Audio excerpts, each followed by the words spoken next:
Does this city fit who we are as a party? Mayor's Jockey for 2024 D.N.C. When Mayor Eric Adams of New York runs into White House officials, promoting his city to host the Democratic National Convention is often among his top 3 agenda items. When Governor J.B. Pritzker of Illinois rode with President Biden in his motorcade last spring, he pressed the case for Chicago's convention bid. And days before Mr. Biden landed in Atlanta this month, Mayor D.N.C. was likewise plotting his pitch to the president. The battle over where Democrats should host their presidential convention in 2024 has been unfolding for months in some of the country's largest Democratic-run cities. It is at once an opaque insider's game and a spirited debate over Democratic messaging and symbolism, shaped by regional rivalries, whispered disparagement of competitors and high-powered public jockeying.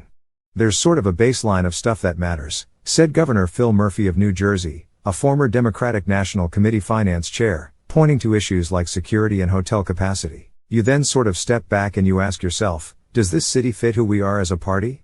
Atlanta, Chicago and New York remain in contention and have advanced toward the endgame of the process, hashing out potential nuts and bolts terms with the D.N.C., according to 2 people with direct knowledge of the bidding process. Of those 3 cities, Atlanta and Chicago have often been seen as leading contenders, but in many ways, the final decision will be a matter of Mr. Biden's preference. Atlanta is the only one of those cities to be located in a presidential battleground state. Houston, which also submitted a bid, is no longer being considered, a D.N.C. official confirmed. Mayor Sylvester Turner also said in an interview on Thursday that he had been informed that his city was out of the running. For the 2020 Democratic Convention, the host city was announced in March 2019, and Democrats involved expect a similar spring time frame this year, but caution the process is unpredictable. Mr.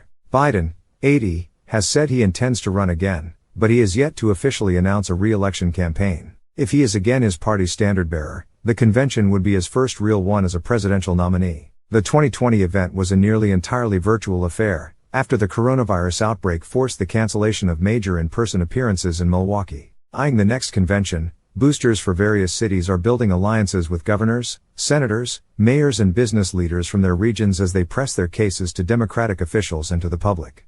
Midwestern Democrats know how to win big and get things done, said Governor Gretchen Whitmer of Michigan, endorsing the bid from nearby Illinois. My heart's with New York, Mr. Murphy said. It's got all the infrastructure that the party needs. It's historically a bastion of Democratic support. The Democratic Party's future on a national level is tied to success in the South, declared former Senator Doug Jones of Alabama, who is working to secure support for Atlanta from other Southern officials. Georgia undeniably holds political significance for Mr. Biden. The state, once reliably Republican, flipped for him in 2020, and then cemented the Democratic Senate majority.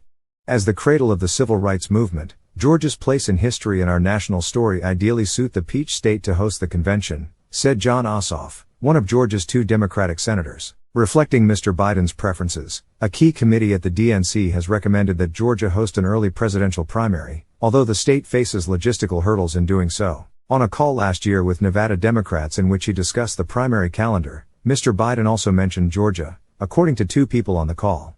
He was talking about Georgia. We need to put some emphasis there, said Representative Dina Titus, Democrat of Nevada. The White House declined to comment for this article. The primary calendar lineup is separate from the convention decision. The latter is shaped as much by factors like hotel availability, union friendliness, transportation options, fundraising ability from the various host committees and security considerations as it is by political calculations. Mr. Dickens, the Atlanta mayor, said he had solicited the help of a number of prominent Southern Democrats to make the case for bringing the convention to his city, including former Mayor Keisha Lance Bottoms of Atlanta, now a White House senior advisor, Representative James E. Clyburn of South Carolina, a close Biden ally, and a number of mayors across the region. Mr. Dickens and Ms. Bottoms sat in the front pew at Ebenezer Baptist Church on the Sunday before Martin Luther King's birthday, when Mr. Biden visited the congregation. He was greeted by a wave of pro-Atlanta convention messaging. A full-page advertisement for the city to host the convention ran in the Atlanta Journal-Constitution.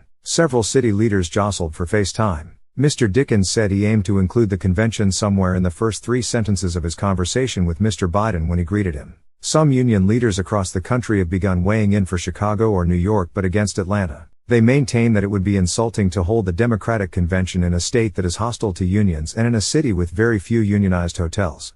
A lot of delegates to the D.N.C. don't want to have to stay farther out or compromise their values because a city has just a few union hotels, said Bob Reiter, president of the Chicago Federation of Labor, who has made his case to party leaders. Last week, 8 prominent labor leaders, including Randy Weingarten, the president of the American Federation of Teachers, signed a letter to Mr. Biden encouraging him to host the convention in New York, a place to demonstrate pro-worker principles. The convention does not have to use unionized hotels and convention workers, though it is encouraged. Asked about criticisms of Georgia, Mr. Dickens replied, "Why wouldn't you take the mantra of, let's bring our brand of government and politics to the South? And you can then influence things." Advocates for Chicago, which is currently in the midst of a tumultuous mayor's race, and of New York argue that a Democratic convention should be held in a place that unambiguously embraces democratic values. "We're perhaps the most pro-choice state in the country. We have protected LGBTQ rights. We have protected civil rights," Mr. Pritzker said in an interview last year. In a follow-up statement this week, he pointed to other recent liberal achievements, including common-sense legislation to end gun violence. He has noted that the city often hosts large-scale events. The state reflects the nation's diversity, and that summertime in Chicago, along Lake Michigan, is phenomenal, an implicit contrast with the heat and humidity in Atlanta, and the pungent summer smells of New York City. He also highlighted the city's Midwestern location, in a critical battleground region, though Illinois itself is strongly Democratic. Nearby mayors and governors, including Governor Tim Walz of Minnesota, are supporting Chicago, as is Senator Tammy Baldwin of Wisconsin. The Republican National Convention in 2024 is already scheduled for Milwaukee.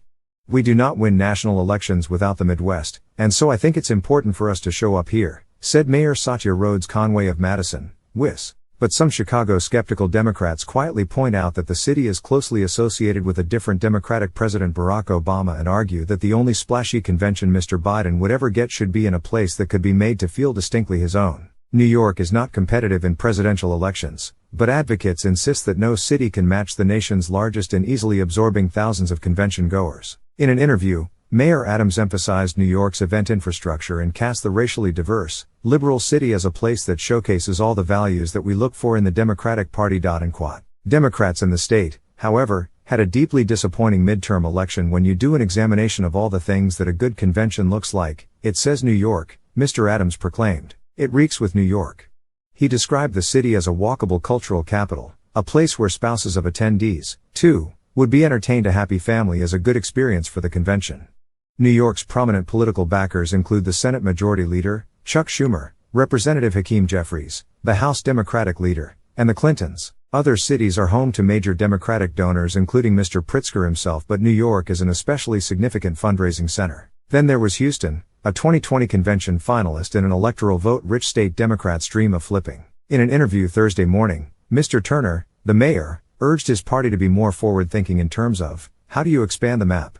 At some point, he said, Democrats are going to have to invest in its future rather than just trying to lock in what it currently has. Jonathan Weissman contributed reporting.